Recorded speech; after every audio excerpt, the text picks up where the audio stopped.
number one, and this one concerns the heck out of me based on what Jaden Daniels did last week. Account for Hurts. So take us through that, what we see here. What you're going to see here right in the middle, you're going to see JOK. And as this play goes, you're going to see over and over, this is a way that you can play zone read or quarterback. So instead of playing zone read, where the end kind of feathers it, you're going to see Zadarius Smith close down hard. And then you're going to see JOK right in the middle. He's going to replace. And the term is called chase and replace. And what I like about this is that this chase and replace in the zone reading game will absolutely take Barkley out of the game. You want Hurts running the ball, not Barkley.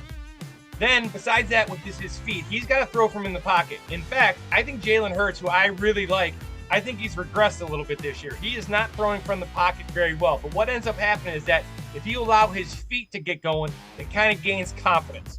And if you can let him and Barkley get going, they build off that, right? So they're 2-2. They're coming off a bye. They're getting some guys back. But I really think if you can make Jalen Hurts throw from the pocket, make him the runner in the read game that they like to run, I think they got a really good chance to slow these guys down. They have struggled too. There's a lot of talent on the Eagles for being 2-2. And, they had some good games. That last game against the Buccaneers before the bye, they got handled pretty well for 4 quarters.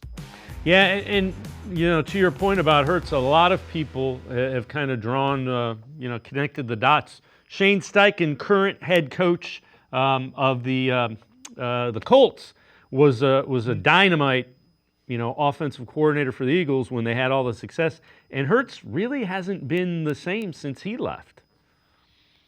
There's a lot to be said about footwork within the pocket. We talked about the sacks with Deshaun Watson. So all those fundamentals that, that kind of go overlooked when you're watching a game and you're just seeing the outcome.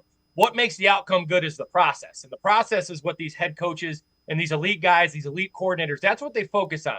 The game is kind of the fun part. The game is kind of the end of a 100-hour week where you've grinded, you figured out what you want to run, you figure out what you're going to do. And a lot of coordinators, they are tied in very, very well with their quarterbacks. And I think that's what Hurts had with Steichen is the ability to have input. I'm not saying he doesn't have that now, but the connection he had, the confidence he plays with, the ability to throw the ball, it's not the same as it was.